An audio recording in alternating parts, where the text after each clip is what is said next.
All right, folks. Nigerian Lucas back here for our episode 4 of Power Book 3.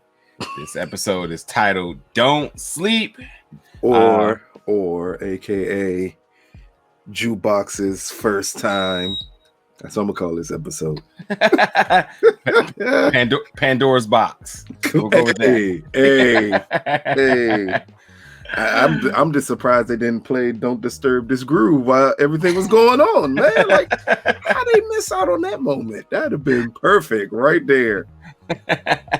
What's your thoughts about the title? Let's start there. Hold up, say the title again. Don't sleep.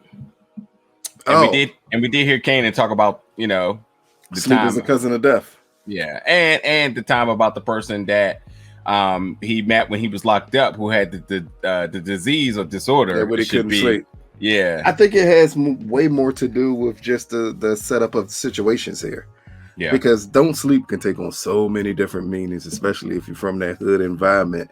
When I hear "don't sleep," that means don't get caught slipping. Don't take somebody light. Like, ain't no telling what this dude can actually do. And I think that may play more of a part to where we're going to see the future of Kanan go by the "don't sleep" aspect of the title. Or it could be in a lot of the situations, like the situation at the studio. Don't sleep on a light-skinned nigga, because you never know, he may get your girl. Like That's Marvin, funny. Don't sleep on Rock, because you fucked up big time and she's gonna find out about it. Yeah. Or don't sleep on a situation. You left Kanan in a stash house. I want to no protection. I really want to get into that. And how many soldiers do you all have that one comes down with the shits and you don't have a backup? Like, that's a little crazy. But again, I think it could take on multiple meanings with that type of title, along with the narration. We got an episode about Kanan in the future being in prison with someone who couldn't sleep. Yeah. Yeah, I'll quickly add, we'll probably kind of circle back to this, but I was definitely like, well, I feel like this applies to him, but not actually within this episode. So, exactly. That's why I was kind of like, yeah, I see prints of where this title could imply to, but I'm like, overall, this is talking about the arc of Kanan, and if anybody watched the preview for next week, then it's automatically like, this they're calling him the son of the queen, which makes him the prince. And he put himself in a situation, as we've seen quickly for next week's preview, where it looks like you walked onto somebody and he took an L because he walked into a group. But it's just like, essentially how you look at it, like he's trying to hold his own, And I know we hate comparing things, but I'm gonna do it anyway here, people. The more this show goes on, the more the relationship between him and Tariq makes sense. Okay. If we look at this show so far, he is Tariq. Mm-hmm. Only thing missing is that they not in the penthouse, and Ghost ain't forcing Tariq to go to school. It's Rock forcing him to go to school. Like, it's odd, and I don't know if they purposely did that, but if they did, that's an amazing thing to do. But at this point, I'm assuming they purposely did it because it shows the correlation of. For a while, I always wondered, how the hell did Kanan and Tariq get so close? What made Tariq special to Kanan? We all thought it was because he was using Tariq to get the ghost, but then later on we find out that wasn't necessarily it. Kanan had a soft spot for him. Yeah. This show is showing us the soft spot that Kanan has for him because Tariq is him. Yeah. So that whole time we thought Tariq was his son, or let me rephrase that. The whole time people in every power group swore up and down Tariq was his son, and that's why he was doing everything he was doing for Tariq. I think this show is highlighting, like, no, he just saw in Tariq what he was. Yeah, that's right. I want to come back to that too. I do have a bunch of different points of tonight's episode that I want to talk about, but I want to talk about something that was really like I didn't quite see this being the way it is, but I think we would have eventually got to this point. And that's with Uncle Lou, who he had his head gassed up last episode where, you know, homegirl was basically saying like, you know, go chase your dreams. Do what you gotta do. You got it. I mean, she gave him the ultimate head booster.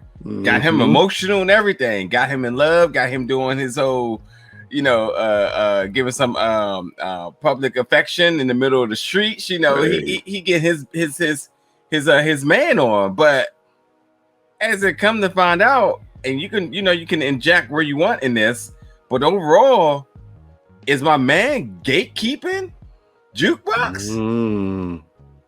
Is he really sitting here not being the plug as the uncle should? He has the money. No, if you listen to what he's saying, no. I'm not buying it. I think it's 1,000% because of Marvin. You got to pay it first. Hold on. Major took this somewhere I didn't think he was going to go. I thought he was going to go with famous sister luncheon and like just throwing it to anybody, because I was about to say, man, Angela is wilding on this season of Power. Hold on, I'm going there. Okay, but for the fact of we see that Jukebox is clearly in love, which we'll come back to. But her next biggest love is music. Yes. Unlike nothing else. And there's other components to her that we see. The family oriented atmosphere that she was around, she easily gravitated to, even though dad was definitely kind of cringy a little bit. I'm about to say, you got to pay attention to that. That's the most important part. Oh, for sure. I mean, we knew that character. Even if we never met her dad, we knew that was going to be a thing. I can't blame the uncle. He literally said Marvin would kill me if I did this. But see, here's the thing. She said she wouldn't take the money, but if he had to hook up, I would take that. He clearly could set up the hookup. He could introduce them easily. And the moment, and even if you see in next week's preview where he goes in, he's basically saying, well, I can't even get that for myself, which is clearly a lie. He can go in there, and if he wanted to do that, but he knows if Jukebox gets in there, he knows. And even in the next week preview where he says like, we need a natural born singer to come in here and do the vocals. And the look and whatever foreshadowing they're giving is clearly Jukebox. I guarantee he does not plug her. I guarantee he's going to be like, I don't know nobody, because he knows, and everybody knows. But to me, he said the most important part. He could definitely get it done, but it will be him requiring a favor. And the moment he said the right thing. You never want to take a favor, especially like, in all honesty, if we look on it on the outside looking in, and not for the case of Jukebox getting what she wants and what we think she deserves so far in this season. This is a dude who he has a drug relationship with. Yeah. The last thing I want to do is cross a line into your business, because I don't care about your business. I care about my business. And you are part of my business.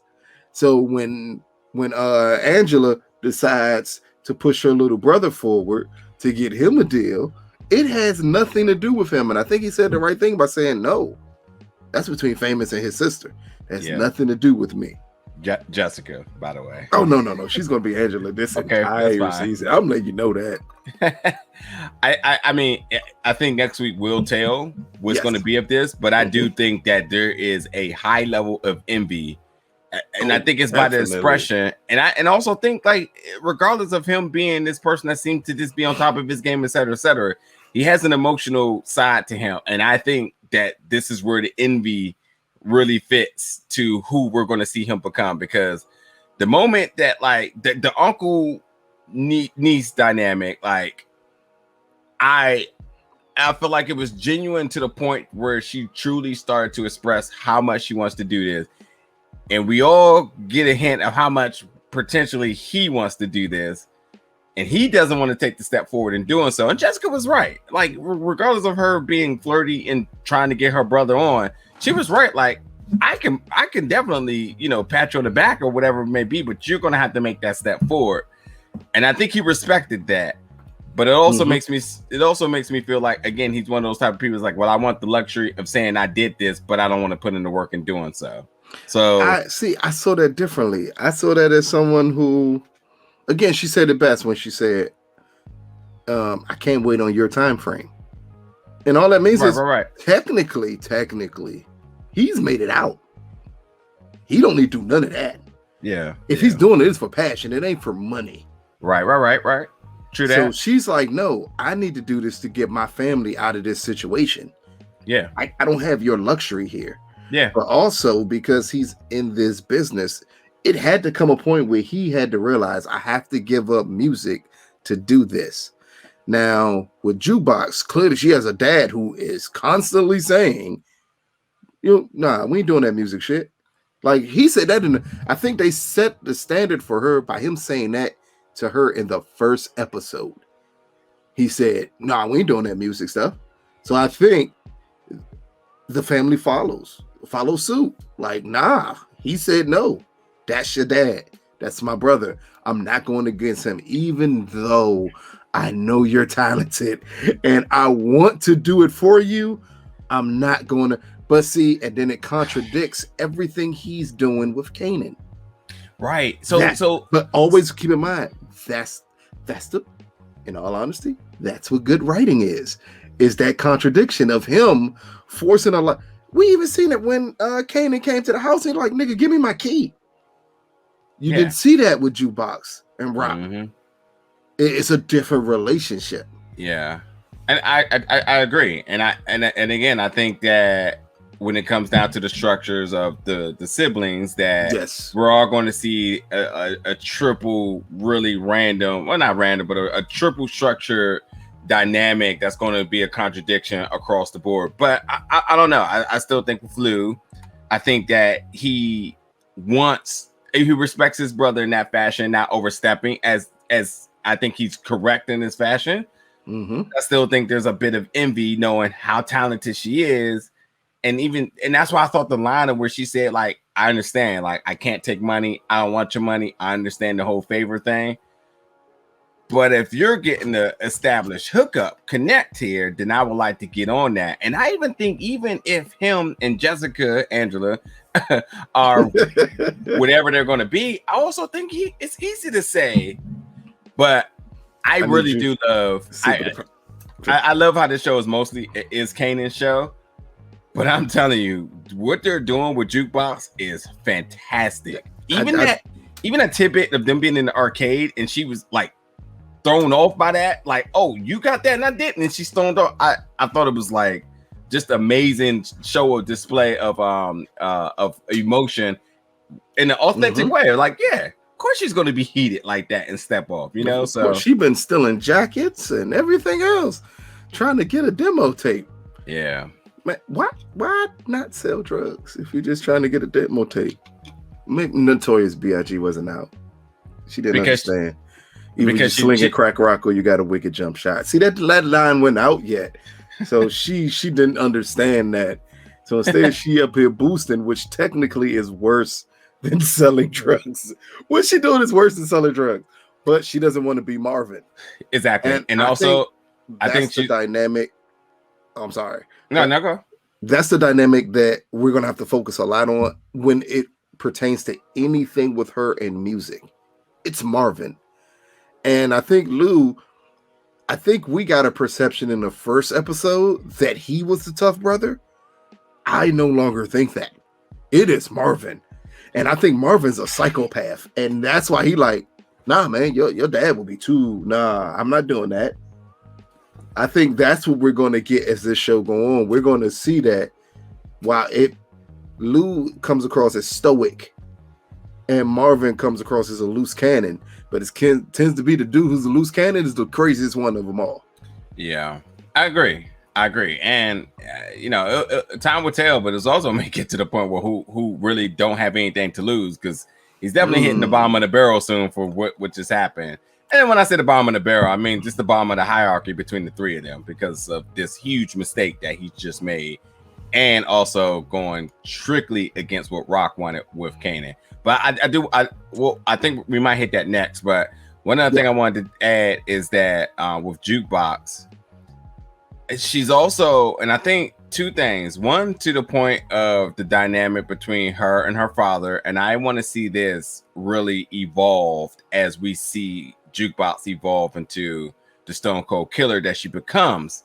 What's interesting is that as much foreshadowing as we get and all the positivity going her way, I don't care what you're watching. When somebody getting a lot of good things going their way in regards to trying to tell a whole story arc, typically something negative or bad eventually happens. And we do know the fate here. So we're all just on the edge of our seat waiting for that moment of where things flip.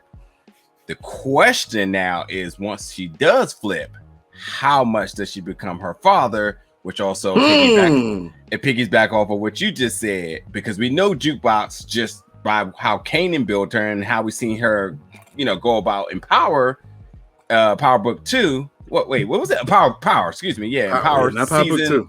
Season 5 and 6. Definitely 6. I can't remember if it's 5, but maybe 5 and 6.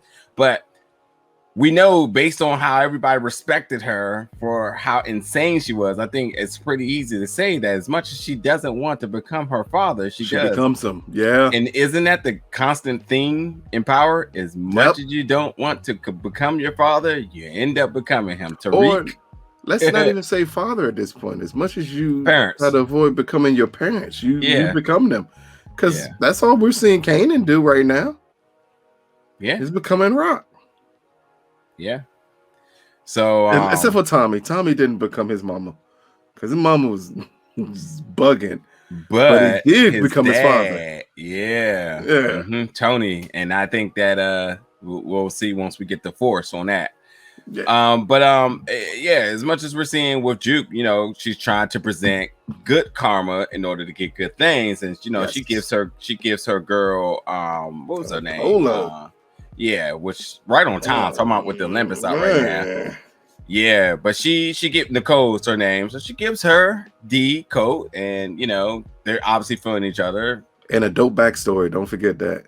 Right. A dope backstory of why Ralph Lauren is who he is, which again a lot of people didn't know, but it's a little tidbit. But I think it's nice to throw that in there that way. Let me ask you a question, and I know people are going to sit here and Google and try to come up with all the explanation. Was Polo the premier brand at this year? Considering in the 90s, Tommy was hot. Tommy was hot as shit in the 90s. Triple Fat Goose was hot. For jackets though, only for jackets. Yeah. Polo was the champion. Brand. Champion was here's the thing. Polo was the expensive brand. Yeah. You got to keep in mind, this back when like Macy's wasn't even Marcus. Right. Wait, when did Lacrosse step in? Oh man, Lacrosse wasn't cool at one point in the early 90s to have. It wasn't like, it was an okay brand to have, but it didn't match the horse. Yeah. Like even, Tommy became cooler in the mid 90s.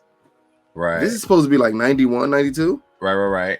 So yeah, this would have been an era of more of Polo. Like this is when it hit harder in the urban communities. This is the dying down part of Dapper Dan a little bit. So that's why you see Unique with the Polo Joan with the Gucci printed jacket on. That's a Dapper Dan exclusive type joint he got on there. But as that died down, Polo really became a huge brand for black folks because at that point, everybody wanted to be or wear Polo. Yeah. Later on, it changed to Tommy. Then Nautica came into play. Yeah. But it's accurate with Polo in this time period that would be the joint that everybody would want to have on. And it would be the most expensive thing to have. Because this is also right before the real come up, even though it happened in DC, I think more than New York, because New York was a Triple Fat Goose area of the Eddie Bauer coats. I was just about to say, yeah, but I definitely remember Eddie being a little bit later. I feel like there's one other brand that was in this mix too. I just can't put my name on it. But... I mean, for New York, it's different though, because you're gonna get the Pellies and shit like that in there. Yeah. Like, we from DC, that shit, no Pelly, but in New York, like that was a huge brand. Yeah. I'm just waiting for somebody to have on some Wallabies, Joe. Hey man, in the 90s, some Timbs and Wallabies, that's all you needed, Joe. I mean, they keeping it fresh with the Jordan game, so I fully understood that part. Like again, it's accurate in the sense of wardrobe. Yeah. They are nailing that to the T. Yeah. As they have for everything power. So, obviously with 50 being involved and around, they're going to make sure that the cars are good. They're going to make sure all the I'm never going to get over that coat Tariq had on when he was leaving school that time. Yeah. Because that was like a $1,500 coat, but he's supposed to be broke. And I was super confused. But that was a hot ass coat he had on, Jim. Like, yeah, I get you. So yeah, well, Juke trying to, she gave her the coat, and I guess she's trying to present good karma. Yeah. And doing so. 2 questions I want to add here. They're in love, and I think that's not even disputable here.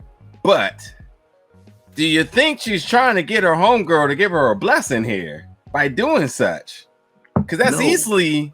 I don't. Because she denied it at first, but I feel like she was so motivated to get the money after Lou went and hook her up, and because of what's her face getting his connect, I felt like that was the automatic that. So you're wondering if she's being honest about wanting to give her the coat because the karma she got from saving the cop or the security officer. Yeah. I don't know. I cannot believe she went in there by herself after being masked. That scene had to happen that way because I was about to be utterly confused. Y'all went in there with a team, then you went solo, maskless, like, huh? It may be just for good karma. Because here's the weird part. We are seeing a very innocent Jukebox here. She's clearly not plotting to do anything, especially with this girl. Yeah. She's in love. And people fools, man, when they in love. Because ain't no way in hell I boosted that coat and this nigga gonna get that junk for free. No. Like, no. Yeah. But again, it's just as simple as just Jukebox this is a kind Jukebox. Yeah. We haven't seen her innocence lost yet. Right. So, but this is also, it seems like it's putting her down a path where maybe this young girl here is the cause of what becomes of the Jukebox we know. Well, that's my second question. My next question I was just going to say is, well, imagine if we did not know her fate with all this foreshadowing. Mm-hmm. How bad would you think this scenario would have gotten if you didn't know ultimately where it was going? Like, it's hard to engage, but it's for sure trouble's in paradise at some point. Because it's too fast. Whenever you build up a fast romance, that shit's gonna burn out just as fast. You just don't know how. And I think the girl gave her a little foreshadowing when Jukebox told her, "Your parents are cool." Your parents, yep. And she said, "Not about everything." Mm-hmm. And that's all sexuality. I'm just waiting to the point where they get caught and they call Jukebox a nigger. That's it. Okay. All right. So let's go to Unique. Oh, wait. Just to say, because they hinted towards it. I don't want to say it like all white people are going to say it, but they hinted towards it when her dad said, "Oh, she's clearly heard worse." Nah. Mm-hmm. And then all his slang that he wants to like super cringy. Yeah. And crazy thing is they might not even go that route because they may not even want to present that on the show, but they could just actually the other way they can go about it is just not them accepting their sexuality. Oh yeah, I think it's gonna be both. But either way, he's going down bigot territory. Yep. And I think it's just going to be based off of her sexuality, though. I don't think it's going to be based off of him. I don't like black people. It's going to be, I don't like you with her. And then the immediate hurt reaction is to pull a card on Jukebox that you think going to hurt her the most. Separate them. That's it.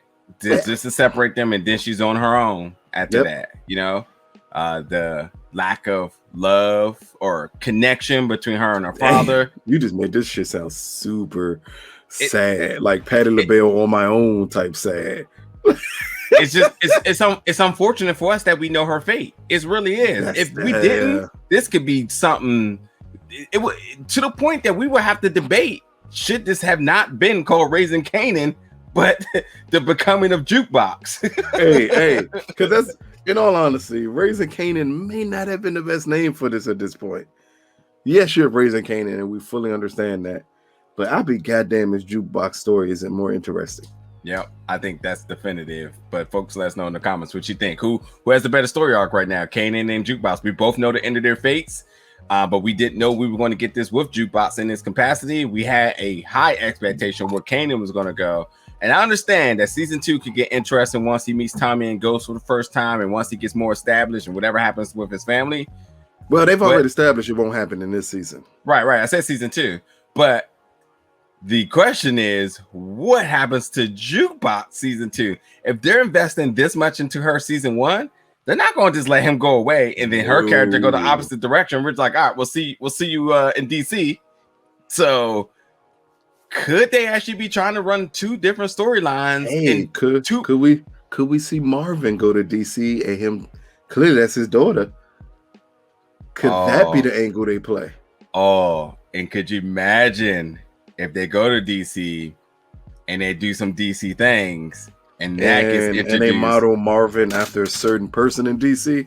Yeah, or at least connect them with him. And I mean, this makes a lot of sense too when you're considering some of the connections, some of how the fashions that did come down here in a sense, and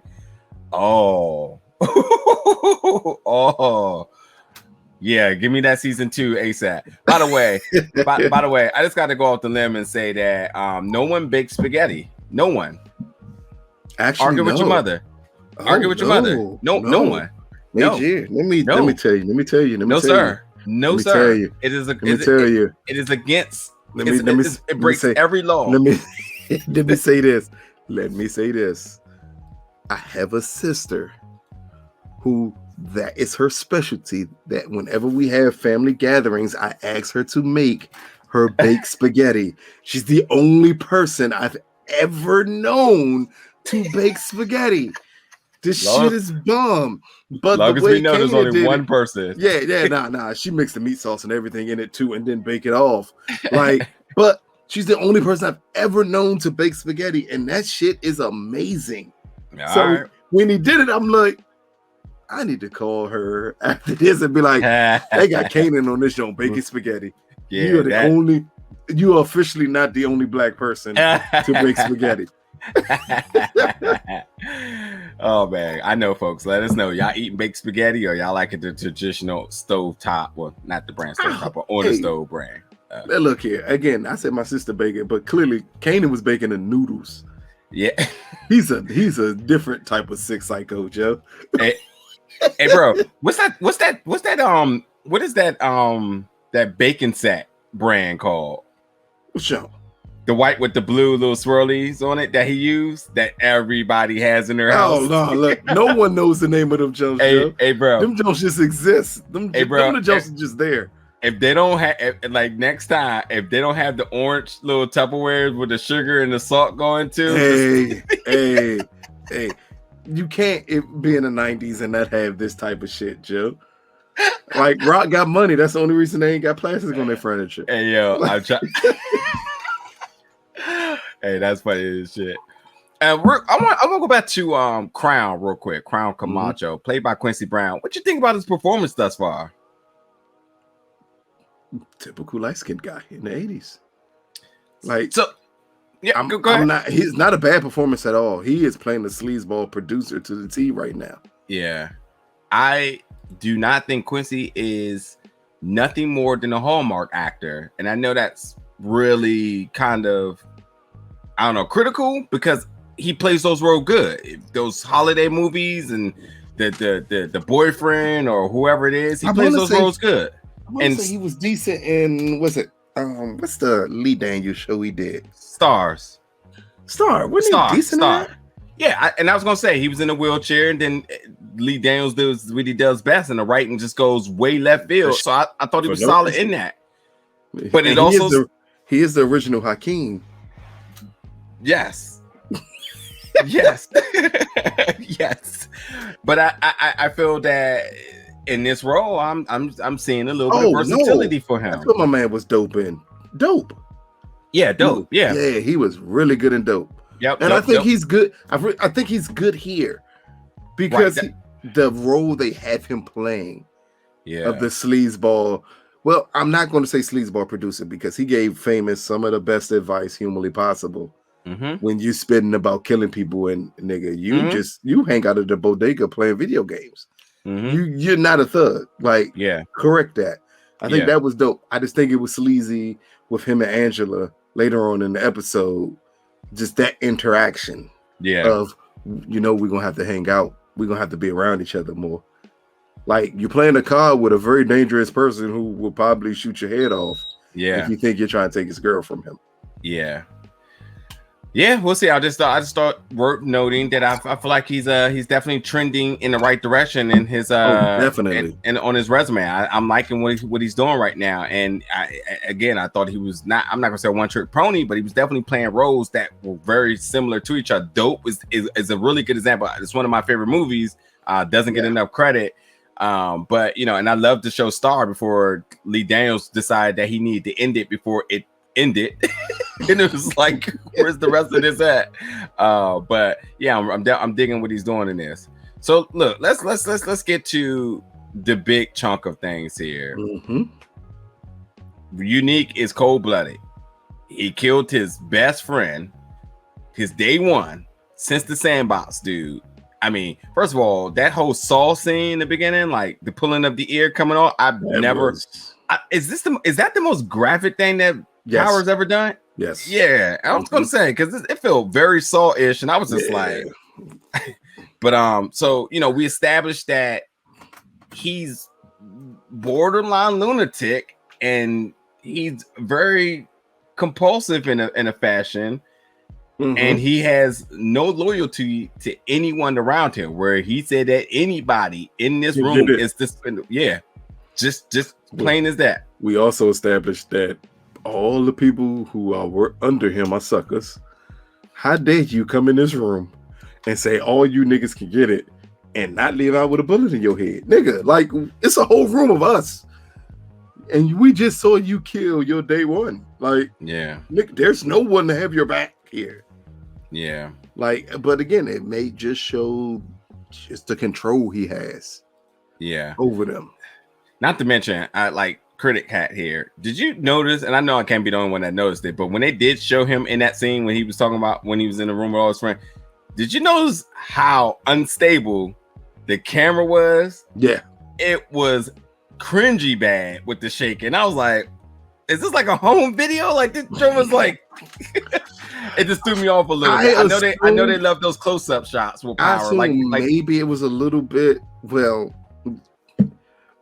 sometimes when you don't have the most experienced person behind the camera, they think, well, we're going to have the camera reflect his mood, right? And he's all over the place with his mood. So let's focus on him, but move the camera around a little bit to make it more.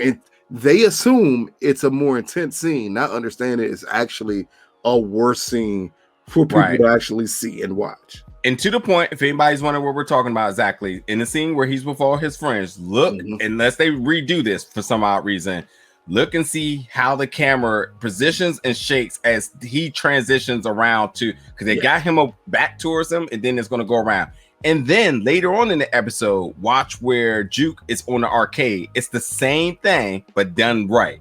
And you'll see exactly what I'm talking about. Because like this is it's typical Power cinematography that I've seen these type of things like a billion times with Tariq, a few times with Tommy as well too. But like you like that, it's like when they do it good and they do it in the way that you expect. So when they do it wrong, you're just like, wait, what? what are you doing? What happened there? So but obviously, he's been trying to stretch his product as much as he can. He's trying to load up the blocks, but they don't have it.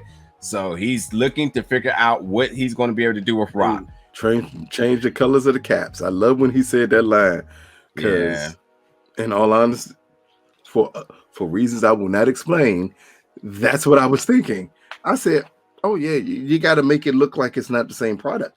That's the only way it's going to work. Because the moment he tells that man to stretch it even more, and he's like, man, if our product quality goes down, folks ain't going to be messing with us out here. Which is true. Anybody who's been in DC and you've been to the quarrels and you understand, like the first nigga who said weed, you skip him. But this is back in the 90s, early 2000s. You skip him. Yeah, because the Sursa quarters is that even alive still? I don't even know. Gentrification real. Look here, I don't know about illegal narcotics anymore. But back then, like you understood, if you go to a dude and his quality is bad, you don't go to him again. So I think that was a real approach and a real way to address that problem by him saying, nope, switch cats, have it play this way. So when we bring this back and it's more potent, we'll get even more people to buy this one instead. Yeah. All right, folks. It's a dope move. All right, folks. Question time. Was the person who made that suggestion about like, hey, if we do this, they're not going to come back. And he didn't, obviously he brushed off and didn't care. Was that the same person who got killed in the bando?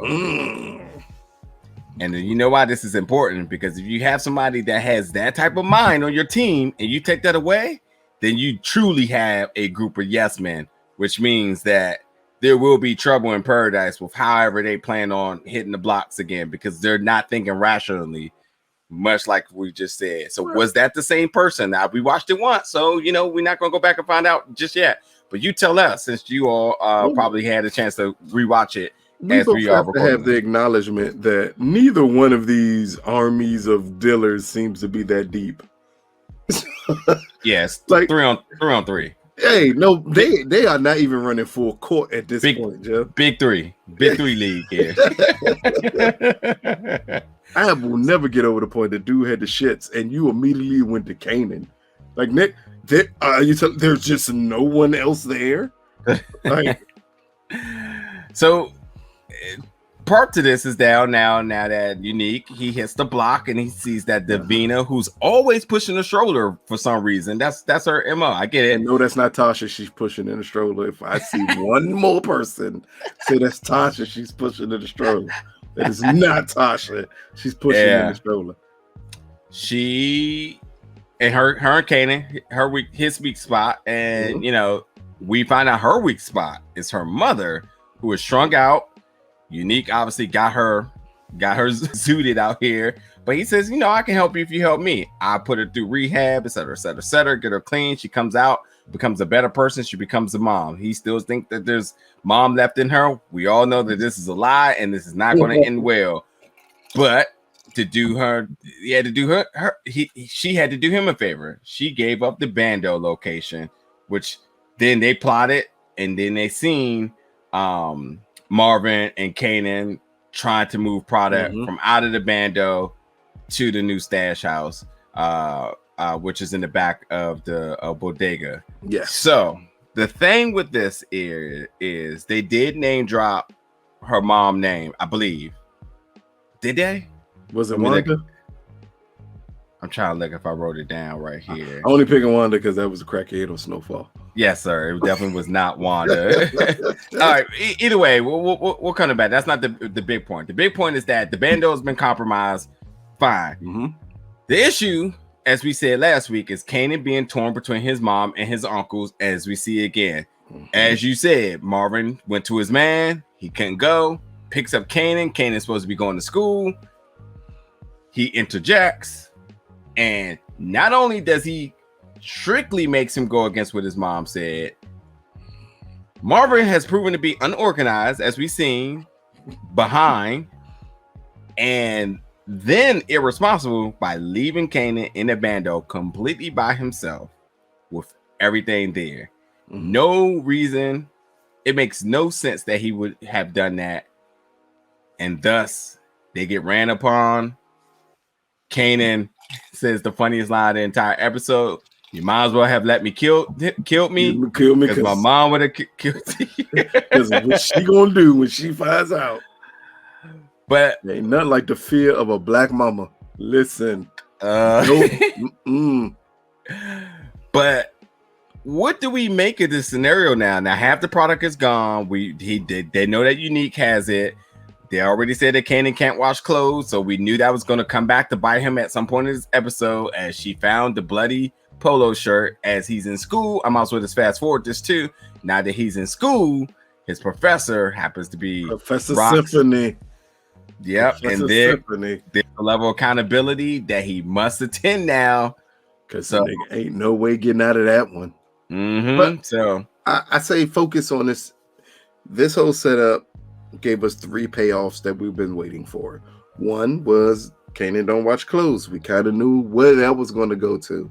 2, when they mentioned her mom in the first episode, we wondered, like, why would you do that? It's got to be a reason why, because that's foreshadowing. She's going to have to come back eventually. And then the last episode, when we see Kanan leave the stash house after he was told not to. Like that, I think this whole thing was a great way to show the way they are setting up episodes as they go along. Because these were 3 things that could be random to other people. I know we pointed them out as like, well, no, they wouldn't show the mother like this without a reason. They're not going to show him do the stash house without a reason. They're not going to bring up him in laundry without it having a purpose. And we got all of that paid off here.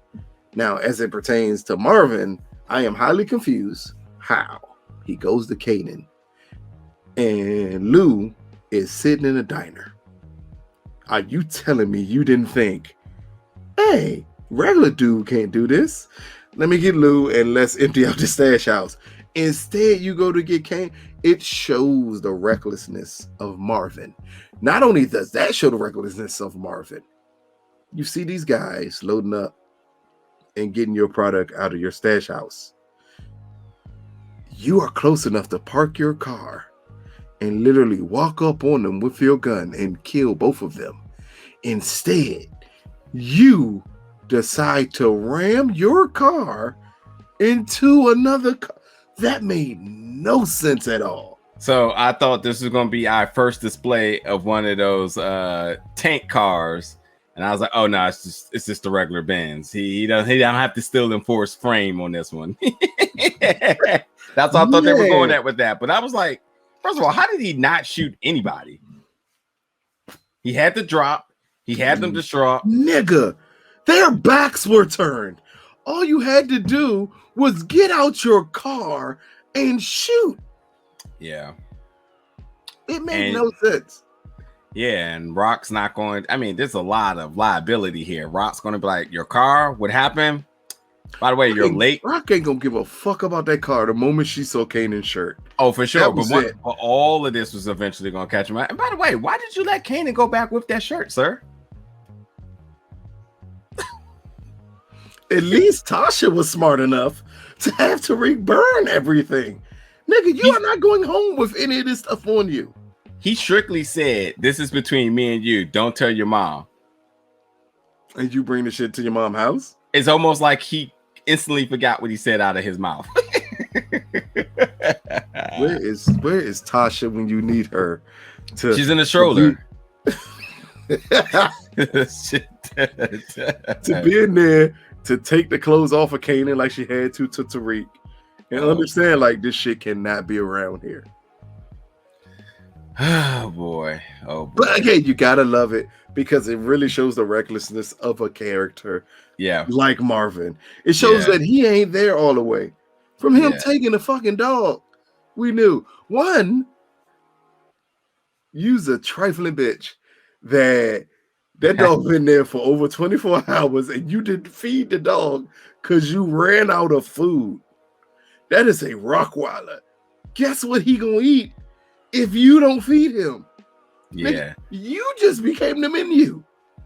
Yeah, not to mention he was definitely sold on her last episode. Now he ain't cuddling. They ain't together. He doesn't. Black men don't cuddle. That's basically what he said. He said black men don't cuddle. He said, I thought you said you messing with black men. Nigga, we don't cuddle. Oh my goodness. You don't cuddle the randoms. Like, nah, I can't give you that perception that like we gonna be together.